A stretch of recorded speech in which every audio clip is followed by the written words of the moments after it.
불교 미술의 이해, 사리신앙과 미술.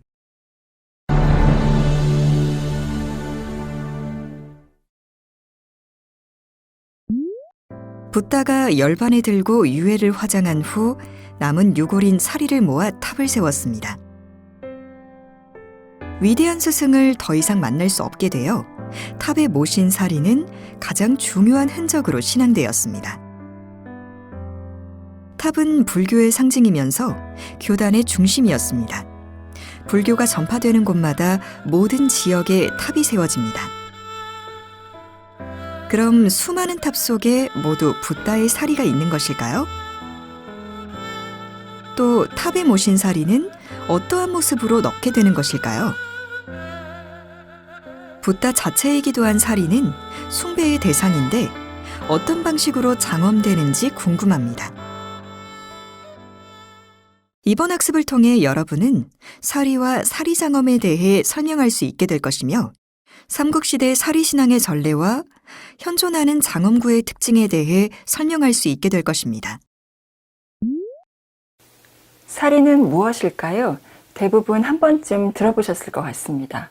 가끔 대중매체를 통해서 덕이 높은 스님의 장례를 치르고 사리를 수습했다는 소식을 접하게 됩니다.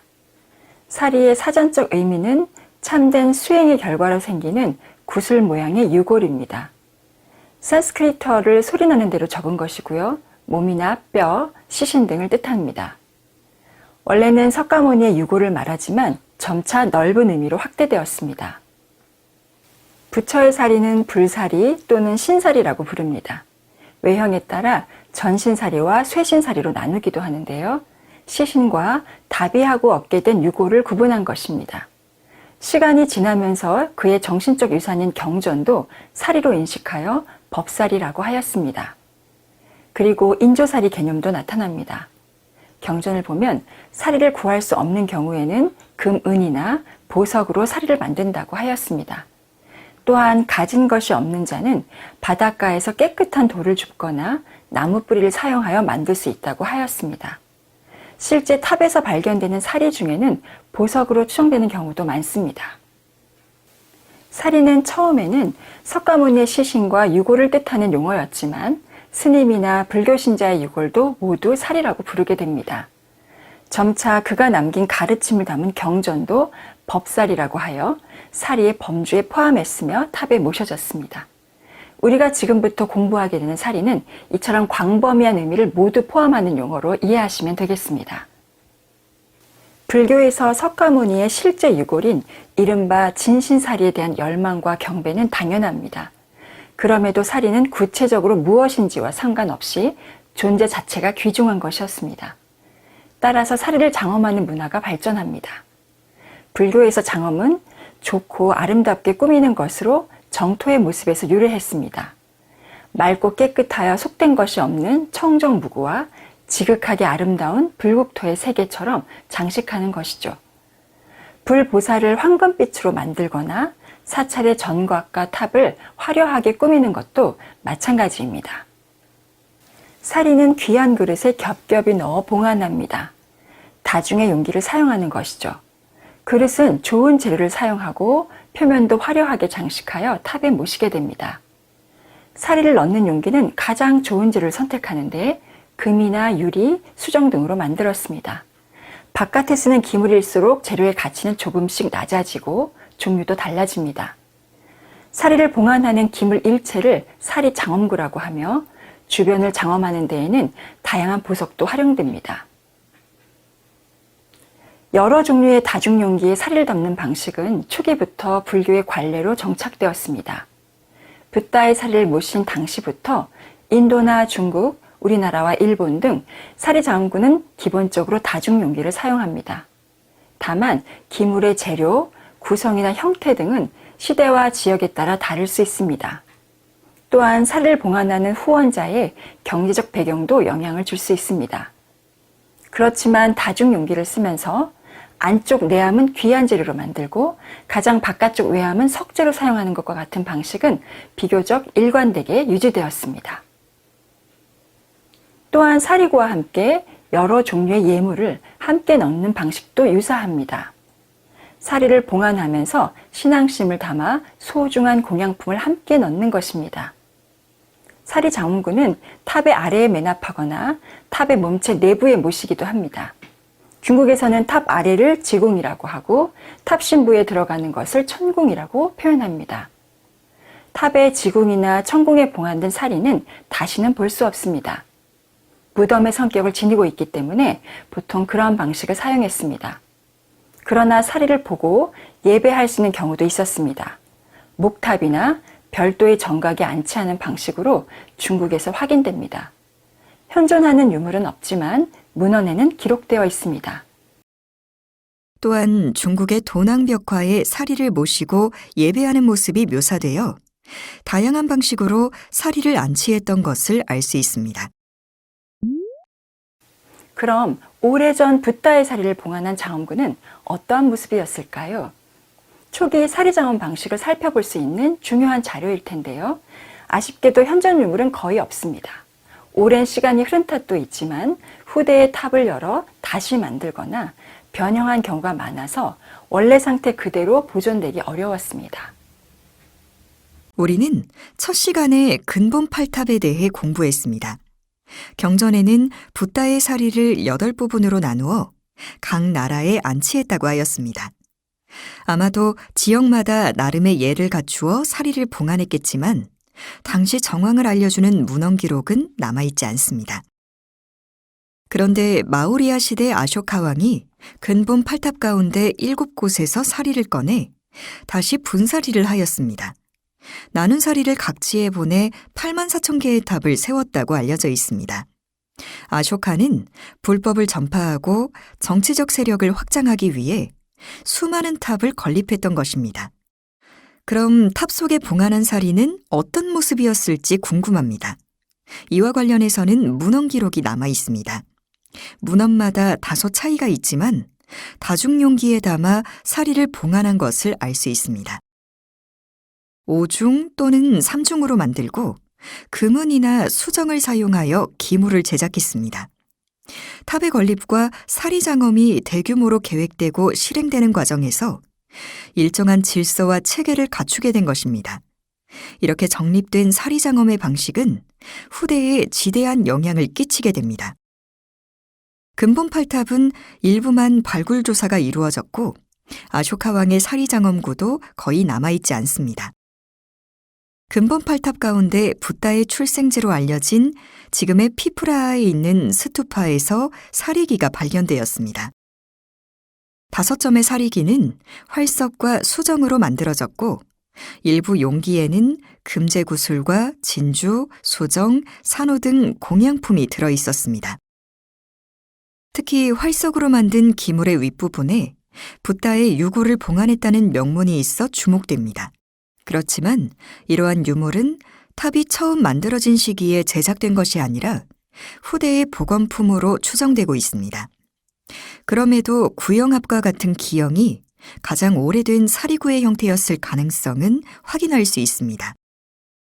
한편 간다라 지역에서는 스투파 모양으로 제작된 사리구나 원통에 뚜껑이 달린 픽시스 형태도 사용되었습니다. 픽시스는 그리스의 화장품 상자에서 유래한 기형입니다. 지형의 문화에 따라 변화된 사리구의 형태를 볼 수 있습니다. 불교 전파 경로와 마찬가지로 사리신앙도 중앙아시아를 거쳐 중국으로 다시 우리나라로 전래되었습니다. 사리신앙은 불교에서 중요한 의미였기 때문에 일정 부분 인도의 옛 방식을 따르게 됩니다. 그럼에도 화장이라는 장례법과 연결되어서 지역의 전통과 관습에 영향받을 수밖에 없습니다. 지금까지 사리의 의미와 장엄 방식 그리고 인도 초기의 특징을 살펴봤습니다. 이제 우리나라는 어떤 모습으로 전개되는지 알아보겠습니다. 우리나라의 사리가 전래된 내용은 삼국사기와 삼국유사에 전합니다. 가장 이른 시기의 기록은 신라 진흥왕 10년인 549년입니다. 유학승 각덕이 중국 양나라에서 사신 시모와 함께 돌아오면서 사리를 가져왔고 백관들이 흑륜사 앞길에 나가 맞아들였습니다. 진흥왕 말기에도 중국에서 사리를 가져온 기록이 전합니다. 선덕왕 시대에는 자장이 당나라에서 귀국하면서 부처의 머리뼈, 그리고 치아, 불사리 백과, 그리고 부처가 입었다는 가사를 가지고 왔습니다. 그리고 왕에게 건의하여 황룡사에 구층탑을 세우고 가져온 사리를 봉안했습니다. 또한 태화사와 통도사에도 나누어 모셨다고 전합니다. 사리 전례에 대해서는 신라의 기록은 다수 확인되지만 고구려와 백제는 매우 적습니다. 요동성의 토탑 아래에서 범서를 발견했다는 기록이 삼국유사에 전하고 있습니다. 고구려의 법사리 신앙의 기록으로 확인되지만 사리 장엄 방식과 외형을 알 수 있는 자료는 찾기 어렵습니다. 이와 같은 상황은 백제도 비슷했습니다. 그런데 지난 2007년과 2009년에 부여 왕흥사와 익산 미륵사 유적에서 사리장엄구 일체가 발견되어 세간의 관심이 집중되었습니다. 두 지역에 출토된 유물은 보존 상태도 양호하고 제작 연대와 조성 이유를 알 수 있는 명문도 남아 있습니다.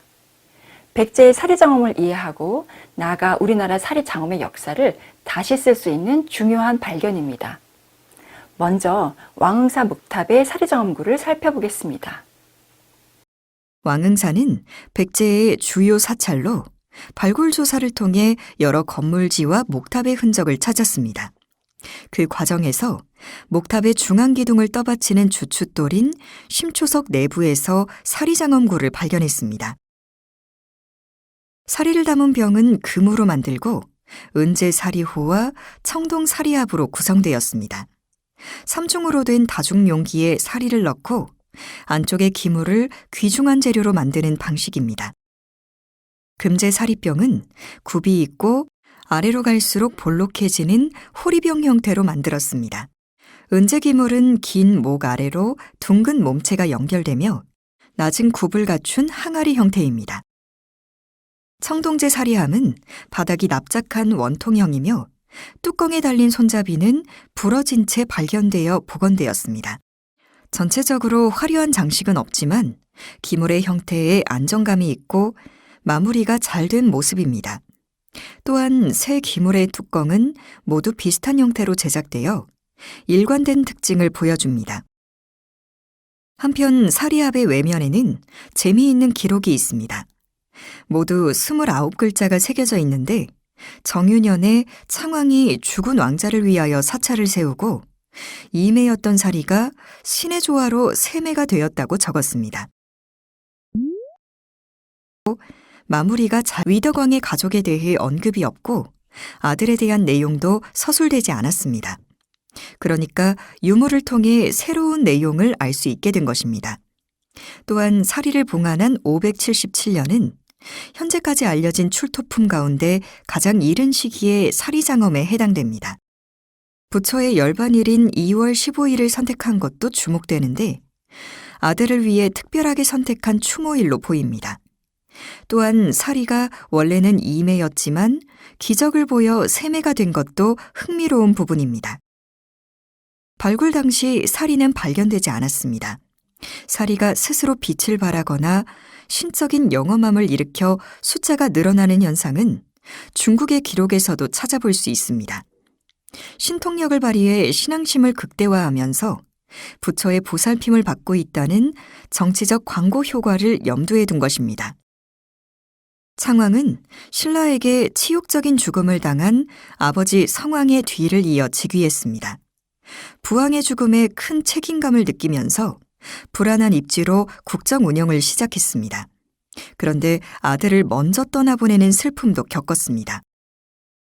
따라서 국가의 안위를 걱정하는 국왕으로서 아들의 극락왕생을 비는 아버지로서 모두를 위로하는 종교적 행사가 필요했을 것입니다. 기적을 보인 사리를 봉안하고 탑을 세우면서 불행한 왕실의 권위를 올리고 어려움을 극복하려는 의지를 백성에게 알리고 싶었는지 모릅니다. 왕흥사에서는 사리장엄구와 함께 옥과 유리구슬을 비롯한 많은 장식 공예품도 출토되었습니다. 모두 백제의 공예 문화를 살펴볼 수 있는 중요한 자료입니다. 익산 미륵사에서 발견된 사리장엄도 왕실과 연관이 있습니다. 무왕대 창건된 사찰인 미륵사에는 석탑이 남아있는데 안전하게 보존하기 위해 보수 정비가 이루어졌습니다. 당시 석탑을 해체하는 과정에서 사리구가 확인되었습니다. 심주석 상면 중앙에 사리공이 발견되었고 내부에는 사리장엄구와 봉황기, 귀걸이, 관식, 각종 구슬 등 많은 유물이 들어 있었습니다. 특히 금으로 만든 봉황기의 앞 뒷면에는 명문이 새겨져 사찰과 탑의 조성에 관한 내용을 전하고 있습니다. 기록을 살펴보면 첫 번째로 사리의 불가사의한 신통 변화를 언급하였고, 다음은 왕후가 사찰을 세우고 사리를 봉안했다는 사실, 그리고 마지막에는 국왕의 장수와 왕후의 복을 기원하는 내용입니다. 기존에는 삼국유사에 전하는 미륵사 창건설화를 따라서 사찰을 세우고 발언했던 왕비는 바로 선화공주로만 알려져 있었습니다. 그런데 사리 봉안기를 통해서 미륵사를 창건한 무왕의 왕비가 사택 왕후였음이 확인된 것입니다. 또한 왕후가 사찰을 세우고 기해년에 사리를 받들어 모셨다는 구절을 통해서 639년이라는 제작연대도 알 수 있습니다. 한편 발원문의 후반에는 대왕 폐하의 수명은 산화과 같이 견고하고 치세는 천지와 함께 영구하여 라는 내용도 보입니다. 사리를 봉안한 해는 무왕 40년으로 집권 말기에 해당합니다. 실제로 무왕은 그로부터 2년 후에 세상을 떠나 당시 왕실의 실질적인 바람이 담겨 있었던 것도 알 수 있습니다. 사리 봉안의 목적과 명확한 편년, 그리고 백제시대 왕후의 불교 후원에 관한 유일한 기록이라는 점에서 매우 중요합니다. 미륵사의 사리장엄구는 사리를 담는 유리병과 금제내호, 금동외호 등 3중고조입니다. 모두 겹쳐 있었고 사이에 빈 공간은 구슬을 가득 채워 넣었습니다. 사리를 담은 유리병은 깨진 상태로 수습되었습니다. 사리도 발견되었는데 1000년도 훨씬 전에 봉안된 사리라고 생각하니 뭔가 특별해 보입니다. 가운데 사리 한 점만 작은 유리병에 들어갈 수 있는 크기입니다. 주변에 반짝이는 수정은 금제기물에 있었던 것으로 파악됩니다. 사리병은 뚜껑과 일부만 남아 대략적인 형태만 추정할 수 있습니다. 내호와 외호는 비슷한 형태로 둥근 어깨를 가진 몸체에 목이 길고 보주형 꼭지가 달려 있습니다. 몸체 가운데 부분에서 분리되는 구조로 안에 기물을 넣기 쉽게 만들었습니다. 표면에는 선각으로 당초문과 연판문 등이 장식되었고 바탕에는 어자문이 시문되었습니다. 깊고 유려하게 파인 음각선이 돋보이며 문양의 표현도 역동적입니다. 상당한 기술력을 느낄 수 있습니다. 문양의 바탕에는 원문을 빼곡하게 넣어 주요 문양을 도드라지게 합니다. 이와 같은 바탕 장식을 어자문이라고 합니다. 미륵사 석탑의 사리장엄구는 왕흥사의 삼중사리구를 계승하면서도 외형과 장식에서 변화된 모습입니다. 미륵사지에서는 상당한 수량의 공약물도 발견되었습니다. 청동합 6점에는 금구슬, 유리구슬, 진주, 고곡, 호박 등 보석이 들어 있었고 그 밖에 은재관식과 과대 등도 포함됩니다. 특히 진주가 800여 점 수습되었는데 많은 수량의 진주가 출토된 사례는 거의 처음입니다. 때문에 귀한 진주가 후원자인 왕비와 관련된 유물인지 어떻게 사용되었고 어디에서 산출된 것인지에 대해 연구하고 있습니다. 공양품 중에는 원래 소장자로 추정되는 명문이 확인된 경우도 있고 사용한 신분을 추측할 수 있는 관식도 포함됩니다. 왕실이 발원한 사리봉안 의뢰에 여러 계층의 귀족들이 보시와 공양을 했던 것으로 보입니다. 이러한 풍습은 중국의 문헌 기록에서도 확인됩니다. 미륵사에서 발견된 다양한 출토품은 백제의 사리장엄뿐만 아니라 당시의 미술에 대한 중요한 정보를 제공하고 있습니다. 지금까지 사리에 대한 기본적인 이해를 하고 삼국시대 사리신앙의 전례에 대해 공부했습니다. 아쉽게도 고구려의 사리 봉안에 대해서는 자료가 부족했습니다. 반면에 근래 새롭게 발굴된 자료를 통해서 백제의 사리장엄에 대해 알 수 있었고, 이를 통해서 삼국시대 초기 사리장엄을 이해하는 데 큰 도움이 되었습니다. 이번 시간에 살펴본 내용을 다시 한번 정리해 봅시다. 학습한 내용을 확인하는 시간을 갖도록 하겠습니다. 평가 문제는 총 2문항이 제시되고 각각 2번의 기회가 주어집니다.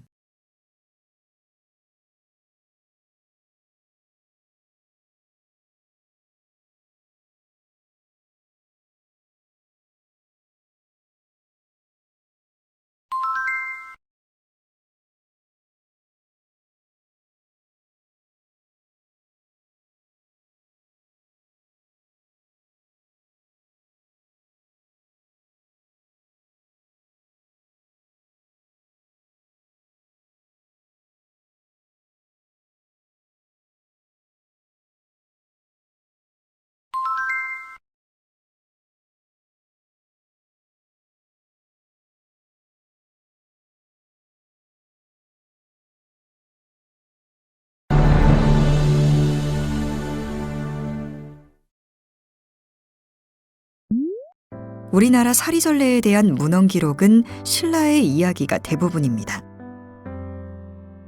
신라는 삼국 가운데 가장 늦게 공식적으로 불교를 인정했지만 이후 빠르게 불교 문화가 발달됩니다.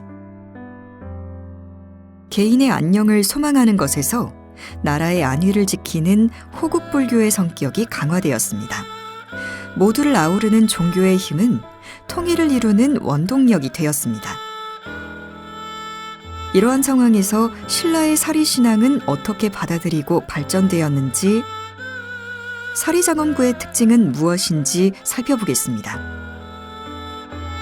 또한 삼국시대에서 변화된 통일신라 사리장엄구의 모습을 감상해 보시겠습니다.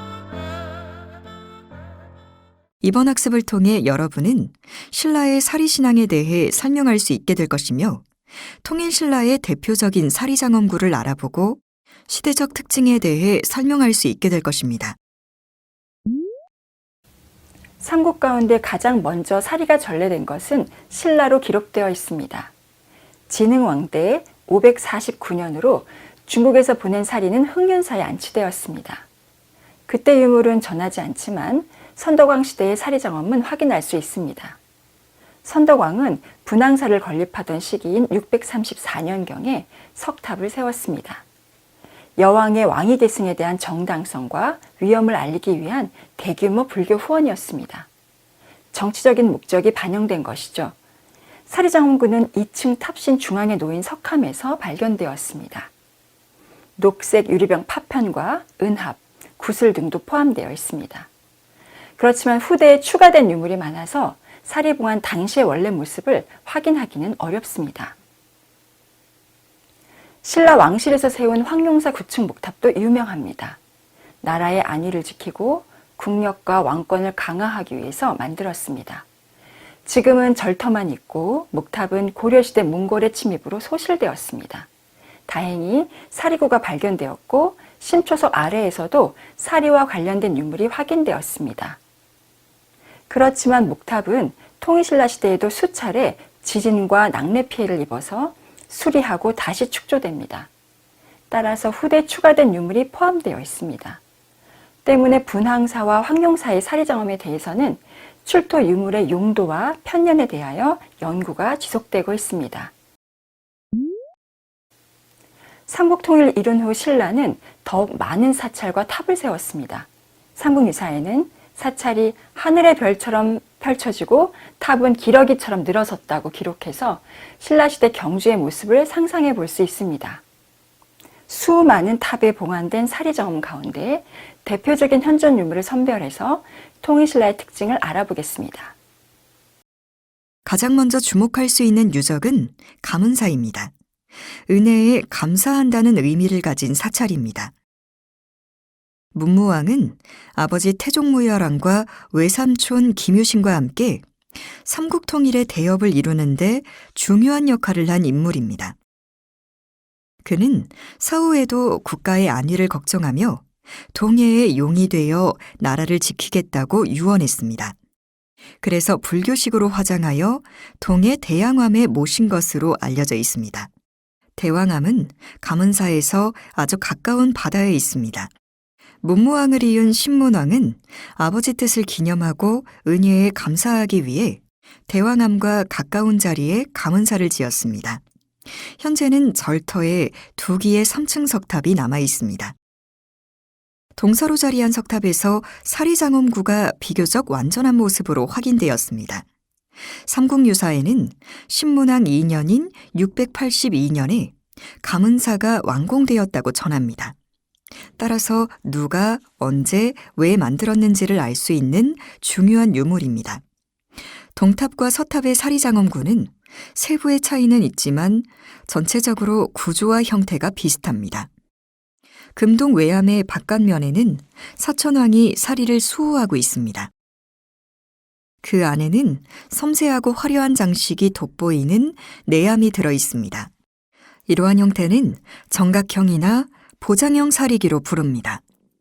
기단부와 몸체 1000개로 구성되며 화염보주로 장식한 몸체 중심에 사리가 담긴 수정병을 안치합니다.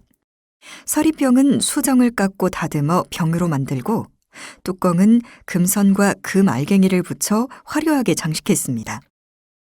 전각형 사리기는 우리나라에서 많이 사용한 대표적인 유형입니다. 송림사 전탑 사리기도 같은 계통입니다. 벽돌로 만든 탑을 수리할 당시 2층 탑신부에서 사리장엄구를 발견했습니다. 거북 모양의 석함 안에 금으로 만든 사리기가 들어있고 그 안에는 유리로 만든 그릇과 병이 있습니다.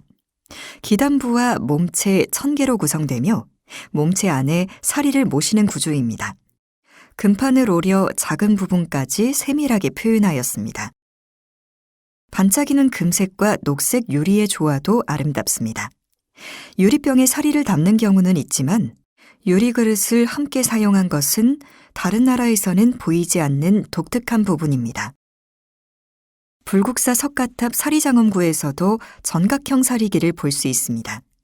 석탑 2층 탑신에서 발견되었습니다. 불국사는 8세기 중엽에 건립되어 사리장엄구의 제작 연대를 파악할 수 있습니다. 사리장엄구는 여러 종류로 구성됩니다. 먼저 금동 외암은 전각형입니다. 지붕 윗면은 화려한 당초문이 선각되었고 몸체 사방에도 무늬가 장식되었습니다. 문양은 남기고 바탕은 오려내는 투각 기법으로 만들었습니다. 사리기 내부에는 계란형 은합이 있고 그 안에 사리를 넣은 녹색 유리제 사리병을 안치했습니다. 은합 뚜껑의 중앙과 몸체에는 만호와 유리구슬을 부착했는데 사리기 윗면에도 비슷한 장식이 보입니다. 장방형 금동합의 넓은 면에는 탑을 중심으로 양쪽에 보살상이 있고 나머지 2면에는 인왕상이 선각되었습니다. 금동합 속에는 향나무로 깎은 작은 사리병도 들어 있습니다. 석가탑 사리장엄구에서는 무구정광대 다란이경도 발견되었습니다. 현재까지 알려진 세계 최고의 목판 인쇄술로 유명합니다. 이 경전은 죄업을 씻고 수명을 연장하기 위하여 불법을 찾는 내용을 담고 있습니다. 소망을 이루기 위해서는 옛 탑을 수리하거나 작은 탑을 무수히 만들어 공양하는 방식입니다. 따라서 소탑을 넣고 경전을 납입하는 새로운 신앙이 유행하게 됩니다. 석가탑에서도 여러 공양품과 함께 목조소탑이 발견되었습니다. 경전은 법사리로 탑에 안치된 것입니다. 법사리 신앙은 통일신라 8세기부터 나타납니다. 중국은 이러한 사리장엄 방식이 9세기 이후에 유행하기 때문에 우리만의 독자적인 특징으로 추정됩니다. 법사리 신앙의 장엄 방식은 9세기가 되면 더욱 본격적으로 유행합니다. 합천 해인사 길상탑에서는 수많은 소탑이 발견되었습니다. 모두 일정한 모양으로 흙을 빚어 만들었는데 작지만 탑의 형태를 잘 갖추고 있습니다. 이 유물은 도굴된 후에 다시 반환되어 사리장엄구의 행방은 알 수 없습니다. 그래도 탑에 관한 기록을 새긴 탑지는 남아있어 895년에 제작된 것을 알 수 있습니다. 당시 여러 경전과 불사리 그리고 소탑 99개와 77개를 함께 넣어 봉안하였다고 기록하였습니다. 작은 탑을 만들고 그 안에 각각 다란이를 넣어 탑에 봉안하면 실제 수많은 탑을 조성하는 것과 같은 공덕을 쌓는다고 믿었습니다. 또한 다란이를 봉안한 탑은 나라를 수호하고 재난을 막아주는 신비로운 힘을 가진다고도 생각했습니다. 그래서 소탑 바닥에는 다란이를 말아 넣을 수 있는 구멍이 있습니다. 봉화 서동리 3층 석탑에서도 99개의 소탑이 발견되어 소탑 공양신앙의 유행을 보여줍니다. 황룡사 9층 목탑 찰주봉기에도 관련된 내용이 전합니다. 찰주봉기는 9세기 후반 경문왕 때에 황룡사 목탑을 중수하고 경위를 작성한 것입니다. 871년에 탑이 동북쪽으로 기울어 수리하였는데 이때 봉화 서동리처럼 많은 소탑에 사리와 다란이 경을 넣어 안치했다고 기록했습니다. 통일신라 9세기에는 돌로 만든 사리기도 유행했습니다. 항아리 형태의 납석제 사리기는 통일신라만의 특징으로 나타납니다. 기물의 표면에는 흑칠하고 반듯하게 구획하여 명문을 새겨놓았습니다. 863년에 경문왕이 민해왕의 명복을 빌기 위해 탑을 세우고 사리를 안치한 것을 알 수 있습니다. 육각이나 팔각으로 만든 사리기의 등장도 9세기의 새로운 특징입니다. 선산도리사 세존부도에서 출토된 금동제 사리함은 육각형입니다. 형태는 기단과 몸체, 뚜껑으로 구성되었습니다. 그런데 기단과 몸체는 붙어 있어서 뚜껑만 열리는 이중구조입니다. 각 면에는 제석과 범천, 사천왕을 선각하였습니다. 이러한 기형은 중국에서도 나타나는데 9세기 중반에 제작된 하북성 정지사의 은탑이 있습니다. 두 사리함의 기본적인 외형은 비슷합니다. 그런데 은탑은 세 부분으로 분리되고 외면의 장식도 차이가 있습니다. 중국에서 우리나라에 사리가 전래되었기 때문에 사리 장엄의 방식도 영향을 받았습니다. 그럼에도 지금까지 통일신라 사리 장엄구를 살펴보면서 중국과 유사한 특징은 많이 언급되지 않았습니다. 중국에서 유행한 대표적인 사리구의 형태는 관 모양으로 만든 것입니다. 가장 독창적인 중국의 사리기라고 할 수 있습니다. 이는 실제 사용하는 관의 형태를 따른 것으로 수나라부터 만들었고 당나라에서 크게 유행했습니다. 그렇지만 우리나라에서는 이와 같은 관형 사리기를 거의 찾아볼 수 없습니다. 중국의 관형 사리기가 독자적으로 제작되고 발전된 것처럼 우리나라도 나름의 변화와 독자성을 가진 것입니다. 통일신라의 사리장엄은 대체로 사리를 담는 병과 내함, 외함을 갖춘 3중 구조가 많습니다. 사리병은 수정으로도 만들었지만 녹색 유리병이 많이 보입니다.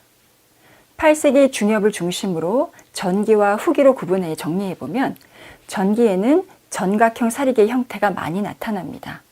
점차 방형, 육각형, 항아리 모양 등의 여러 종류가 제작되고요. 또한 가문사나 불국사처럼 통일신라 전기에는 경주나 수도와 가까운 곳에 왕실이 발원한 대규모 사찰에서 사리장엄구가 다수 출토되었습니다. 후기로 가면 지역의 토착 세력이 성장하면서 경주 외곽이나 지방에 위치한 사찰에서도 사리 봉안이 늘어납니다. 재료에는 납석이 사용되고 외형에도 많은 변화가 생깁니다. 8세기부터 나타나는 무구정광 대다란이경의 영향은 9세기에 본격화됩니다. 법사리 신앙이 유행하면서 탑에 봉안되는 물품에도 다양한 변화를 보였습니다. 사리 신앙은 불교에서 매우 중요한 위상을 지닙니다. 사리를 장엄하는 데 참된 정성과 노력을 기울이는 것은 당연하죠. 때문에 사리장엄은 가능한 최고의 재료와 기술을 활용해서 제작하게 됩니다. 따라서 불교 신앙이 중심인 사회에서 사리장엄구는 당시 예술적 수준과 공예문화의 발전을 가늠할 수 있는 중요한 기준이 되기도 합니다. 이번 시간에 살펴본 내용을 다시 한번 정리해 봅시다. 학습한 내용을 확인하는 시간을 갖도록 하겠습니다. 평가 문제는 총 2문항이 제시되고 각각 2번의 기회가 주어집니다.